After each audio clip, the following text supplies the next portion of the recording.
শুধুমাত্র বাংলাদেশেই নয়, পুরো এশিয়ার মধ্যে এত বড় জানাজা এর আগে আর কেউ দেখেনি।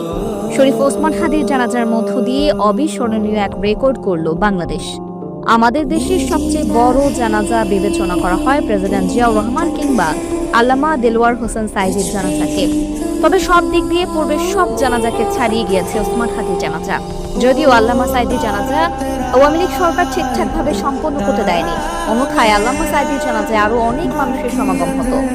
অনেকেই বলছেন এমন জানাজা প্রত্যেক মুসলমানের লালিত স্বপ্ন, যা খুব কম মানুষের ভাগ্যেই থাকে। ৩২ বছর বয়সী ওসমান হাদি নিশ্চয়ই খুব ভালো কোনো কাজ করেছেন, যার জন্য আল্লাহ তাকে এত রহমত দিলেন। জাতীয় কবি কাজী নজরুল ইসলামের কবরের পাশে সমাহিত হওয়াকেও চরম সৌভাগ্যের বলছেন অনেকেই। এদিকে শনিবার দুপুর ২:৩০টায় শহীদ ওসমান হাদির জানাজা অনুষ্ঠিত হয়। তার বড় ভাই জানাজায় ইমামতি করেন। দুপুর ১টার মধ্যে জাতীয় সংসদের দক্ষিণ প্লাজার দুটি বড় মাঠ মানুষে পরিপূর্ণ হয়ে যায়। এরপর মানুষের উপস্থিতিতে মানিক মিয়া অ্যাভিনিউর বিশাল রাজপথ ছাপিয়ে ফার্ম গেটের খামার বাড়ি আসাদ গেট পর্যন্ত পরিপূর্ণ হয়ে যায়।